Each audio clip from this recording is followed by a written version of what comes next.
Oke teman-teman, selamat datang kembali di channel saya. Dan kali ini saya akan membahas tentang dua buah mobil, yaitu Honda CR-V dan Toyota Fortuner. Kenapa mobil ini saya bahas? Karena banyak pertanyaan yang masuk ke saya. Bang, pilih mana CR-V atau Fortuner? Bang, pilih mana Fortuner atau CR-V? Oke, kita bahas teman-teman.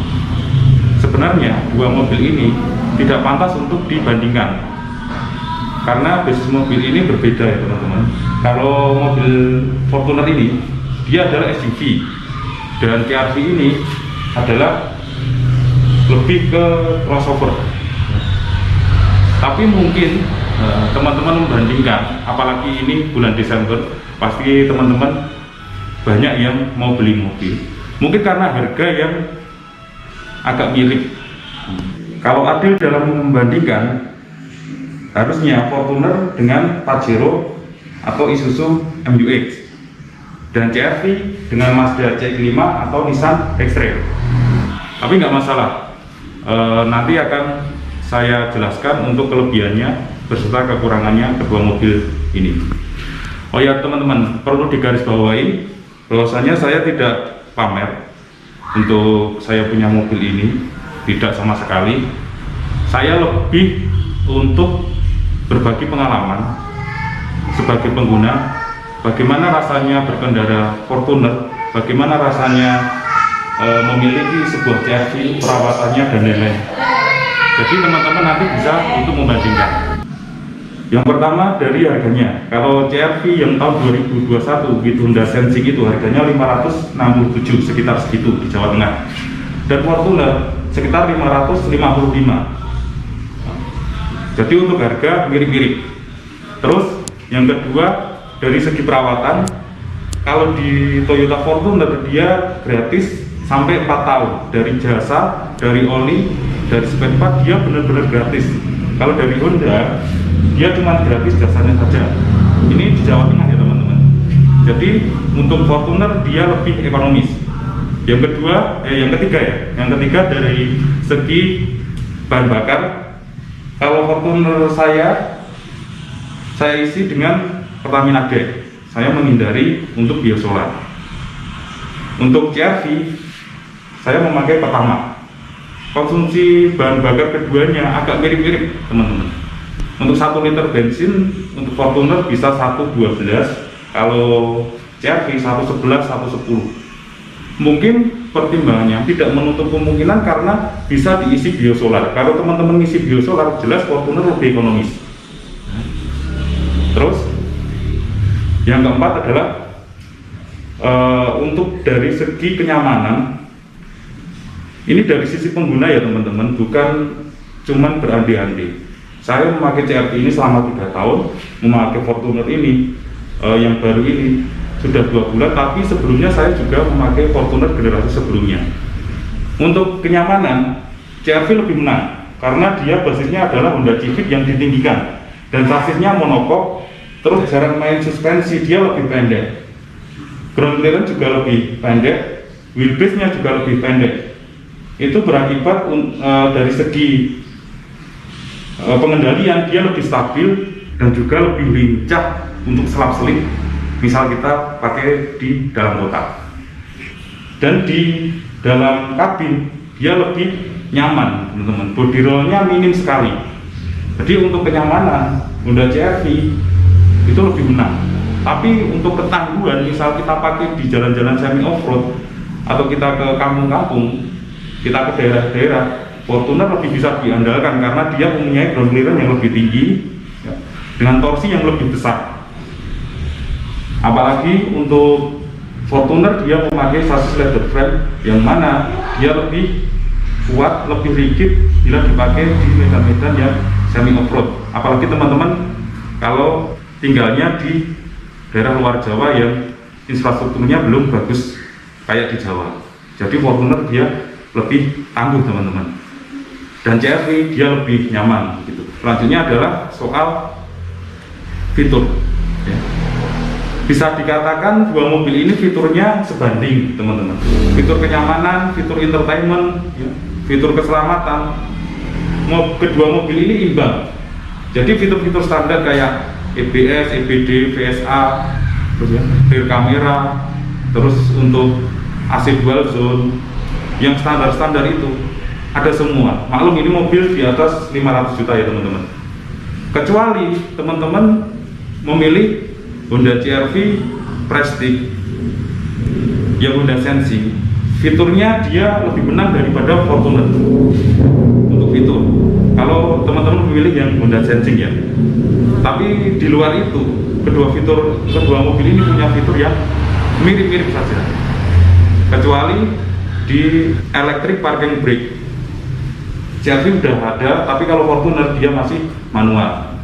Oh iya, untuk CR-V dia udah memakai sunroof, Fortuner belum. Tuh. Dan Honda CR-V memiliki kabin yang lebih luas daripada Toyota Fortuner. Apalagi soal headroomnya. Kalau Toyota Fortuner terkesan lebih sempit ya teman-teman, lebih tinggi gitu loh. Headroomnya agak terbatas. Kalau CR-V ini headroomnya masih lega. Dan untuk lebarnya dia lebih lebar Honda CR-V dibanding dengan Toyota Fortuner. Tapi kelebihan yang lain, dia udah punya kamera 360, yang mana kamera 360 sangat membantu sekali.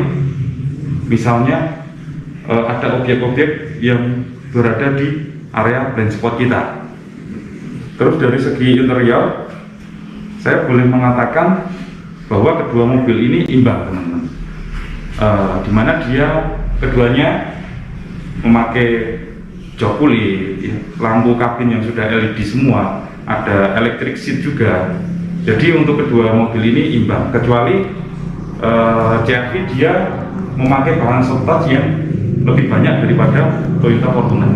Terus kita bandingkan dari segi eksterior. Eksteriornya ini relatif ya teman-teman. Kalau Toyota Fortuner dia lebih ke gagah, maskulin, tinggi, besar. Kalau CR-V dia cenderung ke sporty.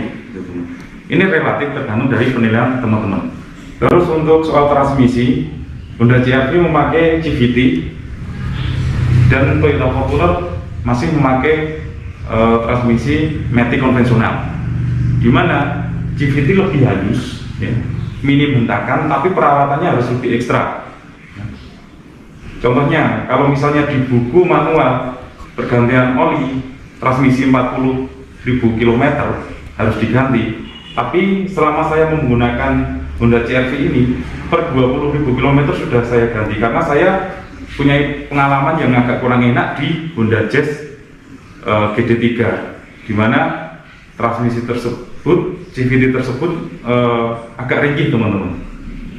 Kelebihan dari transmisi matic konvensional, durability-nya lebih bagus, perawatannya lebih minim, akan tetapi dia agak sedikit menghentak, walaupun itu tidak parah teman-teman. Salah satu kekurangan dari Toyota Fortuner bila dibandingkan dengan Honda CR-V adalah soal body roll. Body roll-nya dia lebih besar, dia limbung. Terus jika dipakai di jalan-jalan yang berlubang, suspensinya dia agak keras teman-teman, dan itu wajar. Karena kalau misalnya suspensinya diempukkan lagi, body roll-nya juga akan lebih parah, itu teman-teman. Kekurangan selanjutnya dari Toyota Fortuner adalah suara mesin diesel yang masuk ke kabin. Tidak begitu parah, tapi tetap aja terdengar teman-teman. Terus bila teman-teman manasi di pagi hari atau di lingkungan rumah, baunya dari solarnya itu begitu tercium teman-teman. Sebenarnya itu wajar, dalam batas wajar, karena dia memang memakai mesin diesel. Kekurangan atau tidak itu tergantung dari teman-teman semua. Salah satu kekurangan dari Honda CR-V ya, adalah soal suara ban yang masuk teman-teman. Sebenarnya kabinnya itu kedap teman-teman, udah bagus, tapi entah kenapa Honda dari dulu suara ban di luar itu selalu masuk di dalam. Nah itu kekurangannya yang sampai saat ini belum terselesaikan oleh Honda Prospect Motor.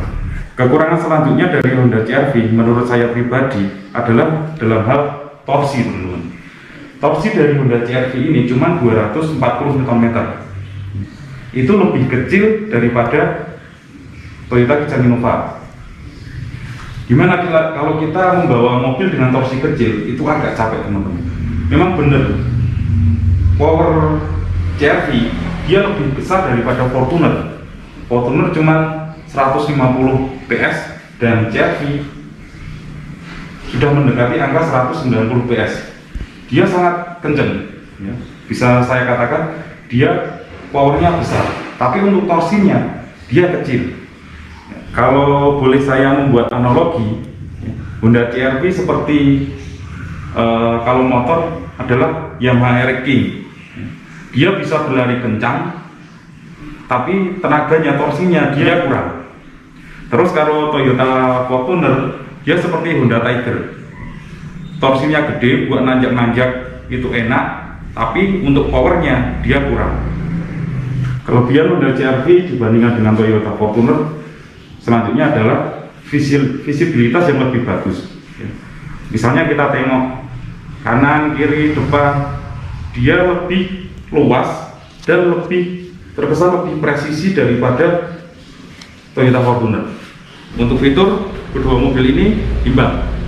Terus selanjutnya adalah resale value-nya, yaitu harga jual kembali kedua mobil ini.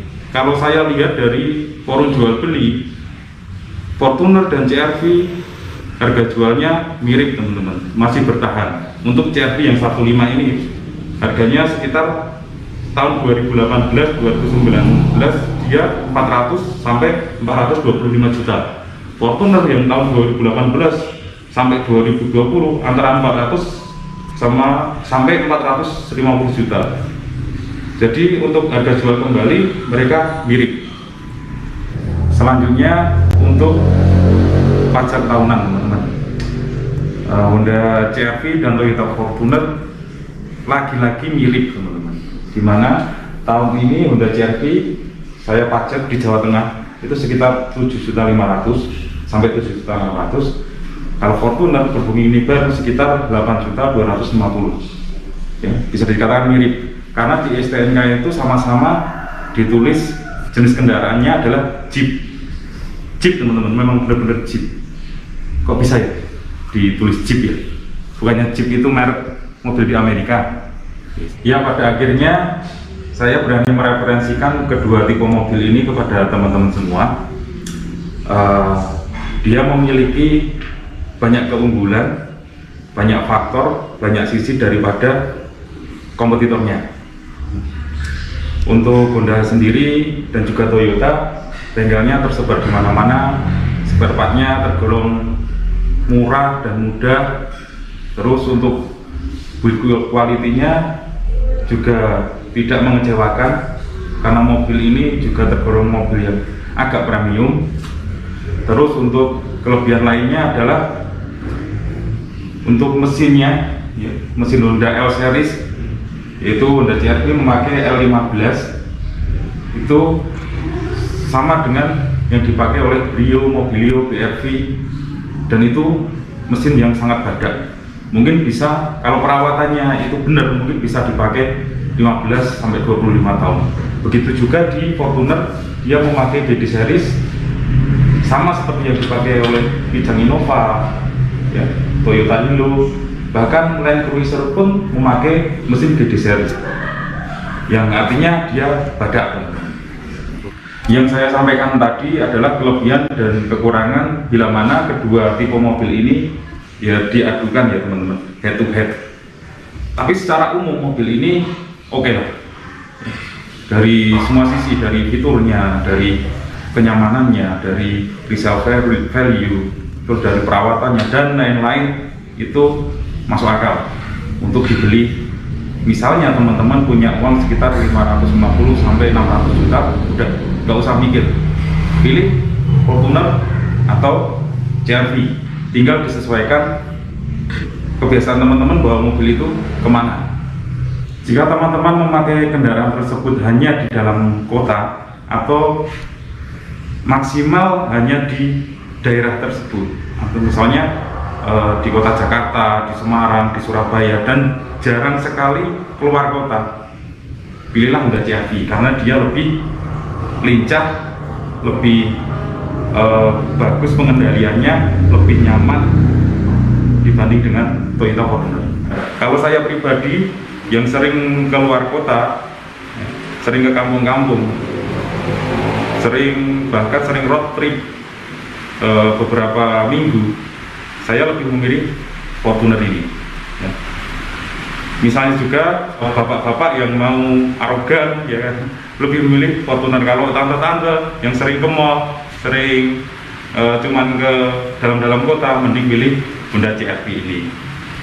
Oke teman-teman, begitu dulu video singkat dari saya. Semoga bisa menjadi referensi untuk teman-teman membeli mobil. Cukup sekian video kali ini.